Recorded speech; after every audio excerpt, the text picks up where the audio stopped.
Assalamualaikum warahmatullahi wabarakatuh. Halo teman-teman semua, gimana nih kabarnya? Semoga kita semua selalu dilindungi Allah Subhanahu wa Ta'ala.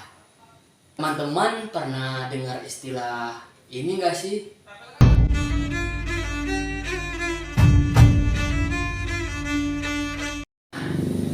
Istilah-istilah tersebut merupakan bagian dari penyimpangan seksual. Oleh karena itu, di sini saya, Firman Saputra, mahasiswa Prodi Pendidikan Ekonomi Universitas Negeri Medan, akan membuat sebuah video pembelajaran mengenai penyimpangan seksual atau LGBT untuk memenuhi salah satu tugas mata kuliah Pendidikan Agama Islam dengan dosen pengampu Ibu Dr.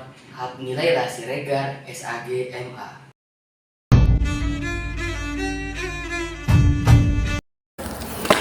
Menurut buku Abnormal Psikologi oleh Ronald J. Kammer, LGBT adalah istilah umum yang digunakan untuk menggambarkan kelompok individu yang memiliki orientasi seksual atau identitas gender yang berbeda dari norma-norma sosial yang umum dianut oleh masyarakat. Teman-teman semua, keberadaan kelompok-kelompok yang mengaku sebagai pelaku penyimpangan seksual atau LGBT telah menuai kontroversi. Walau minoritas, keberadaan kelompok ini sudah menjadi fenomena di Indonesia dan pelakunya sudah melanda di semua kalangan dari berbagai profesi.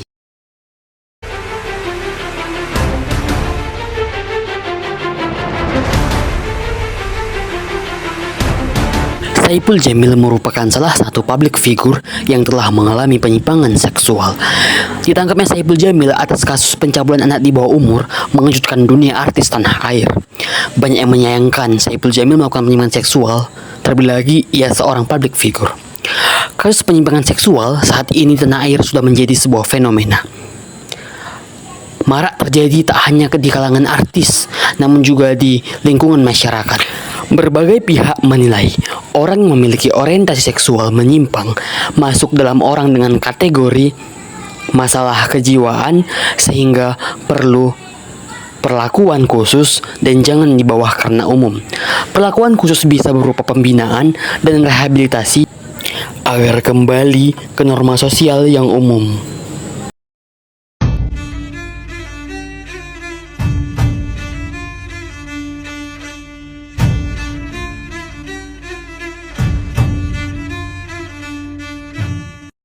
Firman Saputra berpendapat bahwa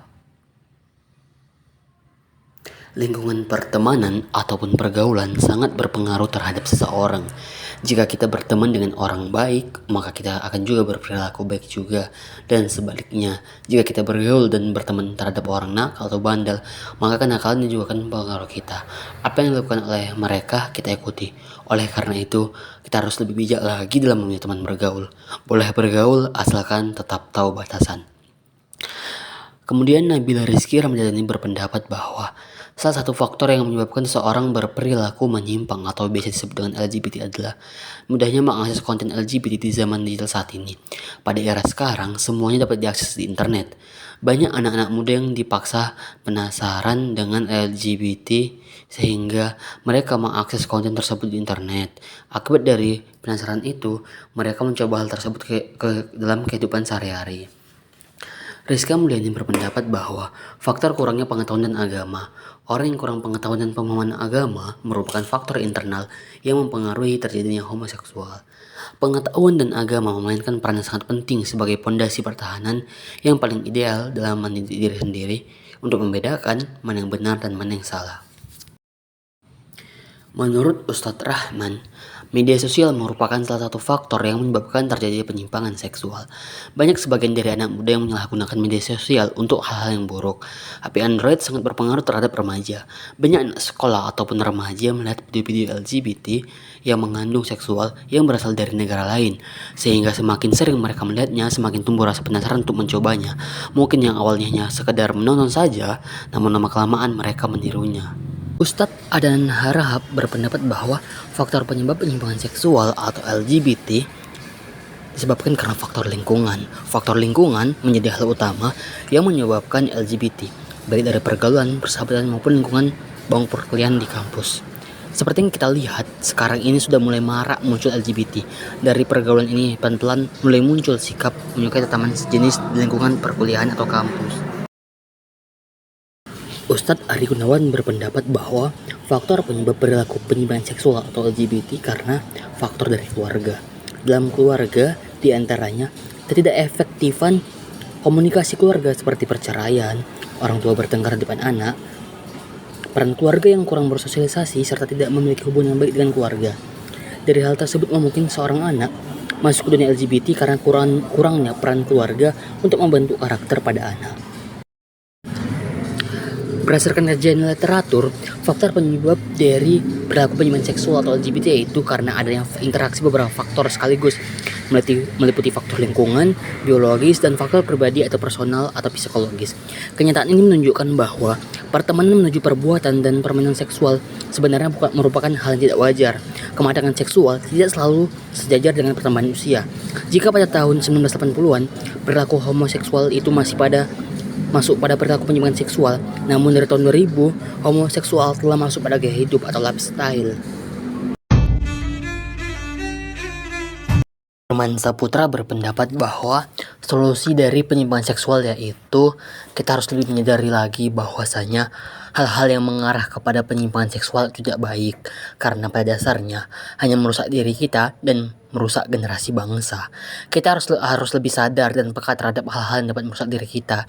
Kita harus sadar bahwa perilaku penyimpangan seksual dilarang keras dalam Islam karena perbuatan itu merupakan salah satu dosa besar.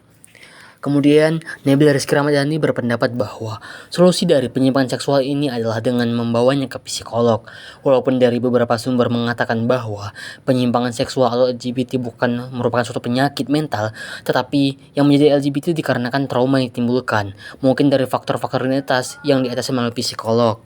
Kemudian, Rizka Mulyani berpendapat bahwa solusi dari penyimpangan seksual atau LGBT yaitu dengan selalu ikut kegiatan seminar atau majelis-majelis dan ceramah ustadz baik di sekolah, kampus, masjid, dan tempat lainnya agar kita tahu bahwa perilaku penyimpangan seksual atau LGBT tersebut bahaya bagi kesehatan seperti kena penyakit HIV, dan dalam Al-Quran juga diberitahukan bahwa perilaku tersebut sangat haram dilakukan atau menyimpang dari ajaran Islam. Ustadz Rahman berpendapat bahwa solusi dari perilaku penyimpangan seksual atau LGBT yaitu yang pertama, orang tua harus lebih perhatian lagi kepada anak.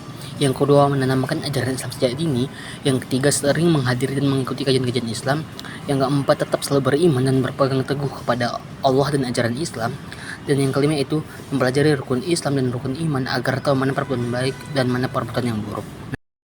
Ustadz Adnan Harahap berpendapat bahwa solusi penyimpangan seksual atau LGBT yaitu membawa ke pakar psikologis yang dapat menuntun, membina dan mengarahkan orang-orang yang penyimpangan seksual atau LGBT ke arah yang lebih baik dan benar. Yang kedua, menutup akses para pelaku penyimpangan seksual atau LGBT agar mereka tidak bisa lagi menyebarkan tentang LGBT.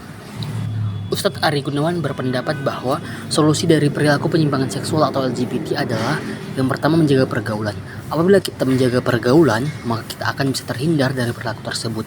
Yang kedua yaitu menutup semua celah pornografi baik dalam gadget ataupun yang lainnya, terutama yang orang tua yang memiliki peran penting harus aktif dalam kegiatan ini.